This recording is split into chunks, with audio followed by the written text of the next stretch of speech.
Hello, it's me again with your weekly story session. And thank you again for writing in and email address मैंने share किया हुआ है अपनी profile के ऊपर and you can share your stories on that email address और या messages या जो भी आपको आसान लगे. एनी हाउ डीएचए में एक बड़ी अजीब सी स्मेल फैली हुई है और जिससे मुझे ये याद आता है कि अक्सर घर में जब कभी अजीब व गरीब किस्म की स्मेल आना शुरू होती है तो it's not a very good sign. तो अनलेस आपकी प्लम्बिंग ख़राब है तो इसके अलावा अगर स्मेल आए तो please do reside the needful Suraj and आयत्स. Anyhow getting back to our subject. आज की कुछ स्टोरीज़ हैं जो कि मैं आपके पोल की रिज़ल्ट की वजह से वीकली पे क्योंकि आया है तो I am going to try and recite some story tell you some stories on a weekly basis. और वो ये हैं, सबसे पहले तो एक हमारे सादी स्टार कहते हैं कि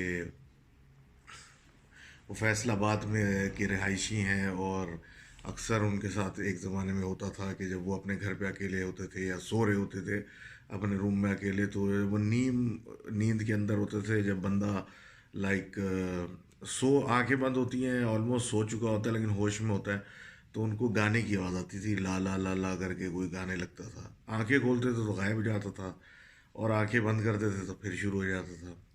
इवेंचुअली उन्होंने घर चेंज कर लिया लेकिन ये ऐसा इंसिडेंट है जिसको अनएक्सप्लेन्ड था जो कोई एक्सप्लेन नहीं कर सका कि ये क्यों हो रहा है. तो आई गेस हर किसी के साथ ये इंसिडेंसेस होते रहते हैं एंड हम लोग इग्नोर कर देते हैं. बट यू नेवर नो कि आप अकेले सो रहे हैं या आपके साथ भी कोई सो रहा है. जिस तरह माहीन ब्लॉग्स का एक इंसिडेंट आया था कि उनकी कोई मामी या चाची घर पे आई हुई थी रहने के लिए तो उन्होंने इनके साथ कमरे में सोना था तो ये अपने रूम में गई सोने के लिए तो ये बेड खाली था बेड पे लेट के सो गई. आधी रात को उठी तो इन्हें देखा बराबर में कोई दूसरी तरफ मुंह करके सो रहा है और इन्हें कहा चलो मामी लेटी हुई होंगी तो इन्होंने इग्नोर कर दिया. बाद में रात के थोड़े पहर 1 घंटे के बाद इनकी किसी वजह से आंख खुली पानी पीने या वट एवर के लिए तो देखा पलंग खाली है. उठी तो नीचे देखा मामी तो फर्श पे नीचे सो रही हैं. तो पूछा उनसे कि आपके जाग रही? उन्होंने बोला हाँ. आप ऊपर लेटी हुई थी ऊपर क्यों नहीं लेटी? तो कहती मैं तो ऊपर कभी लेटी ही नहीं थी मैं तो फर्श पे अपना बिस्तर बना के सो रही हूँ मुझे तो आदत है. तो उनको समझ में नहीं आया हुआ क्या लेकिन ऐसे इत्तेफाकात होते रहते हैं. फिर कुछ चीज़ें बहुत एविडेंट होती हैं जैसे रशीद दवानी साहब हमारे कहते हैं फ्रॉम सक्खर के जब उनके फादर 12 साल के थे तो वो खानकोट के एक गांव में रहते थे. तो उनके मकान के फर्स्ट फ्लोर पे एक ही कमरा था और थोड़ा ओपन एरिया था. तो वो जब मतलब स्टूडेंट थे और पढ़ते थे ऊपर जाके फर्स्ट फ्लोर पे तो जब रात होती थी तो अक्सर रात को जो था वो उस कमरे में से आवाज़ें आना शुरू होती थी ऐसी चीज़ें हिल रही हैं और कोई चीज़ कुछ रख रहा है और कहीं कहीं कोई चीज़ रख रहा है. तो अनएक्सप्लेन्ड था लेकिन उन्होंने फिर भी हिम्मत की और अपना स्केड्यूल चेंज कर लिया कि जल्दी सोएंगे और सुबह 5 बजे उठेंगे एंड उस वक्त देख लेंगे जो उनको ज़रूरत है कर लेंगे. तो जब उन्होंने ये टैक्टिक अपनाई तो उस मकान की छत पे से रोज़ रात को एक कटा हुआ बकरे का सर मिलना शुरू हो गया. अनएक्सप्लेन्ड कि ये कहाँ से आ रहा है. पहले तो यही सोचे होंगे कि भाई कोई फेंक के जा रहा है लेकिन जब ये चीज़ रोज़ होने लगी और उनको समझ में आ गया कि ये कुछ नॉर्मल नहीं है तो कराची मूव हो गए. एंड आई थिंक ये बहुत अच्छा डिसीजन था क्योंकि यू नेवर नो कौन सी चीज़ कहाँ पे बैठी हुई होती है और इंतज़ार कर रही होती है लोगों का तकलीफ़ देने के लिए. Anyhow coming back to our stories. Usama Khan sahab की स्टोरी है who is guy from belonging to Swat. वो ये कहते हैं कि ये जब अपने गांव जाते हैं तो उनके कज़न्स वगैरह प्लान बनाते हैं अपना घूमने फिरने का वट. तो उनके कज़न्स ने प्लान बनाया कि हम दीर के जंगलात चलते हैं और वहाँ जाके बारबेक्यू करेंगे। अच्छा प्लान है, नो डाउट। और ऐसी चीज़ों में तो मैं खुद जाने में इंटरेस्टेड रहता हूँ। तो ये सारे जमा हुए और दीर के जंगलात की तरफ निकल गए।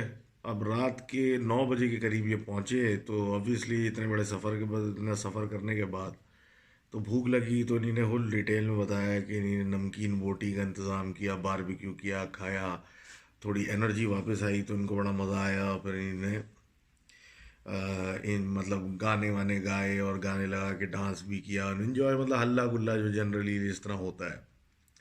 ये करते करते रात के 2:30 बज गए।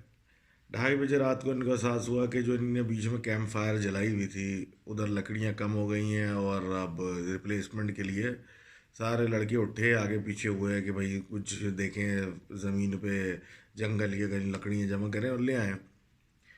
तो ये साहब जो थे जब ये निकले थोड़ा सा कैंप फायर से हट के आगे, तो इनके हाथ में एक मोबाइल था, उसकी रोशनी ज़मीन पे मार रहे थे और जंगल की, और लकड़ियाँ जमा कर रहे थे। तो उनको किसी ने आवाज़ दी, जिस तरह लोग छेड़ने के लिए आवाज़ लगाते हैं ना, छी करके।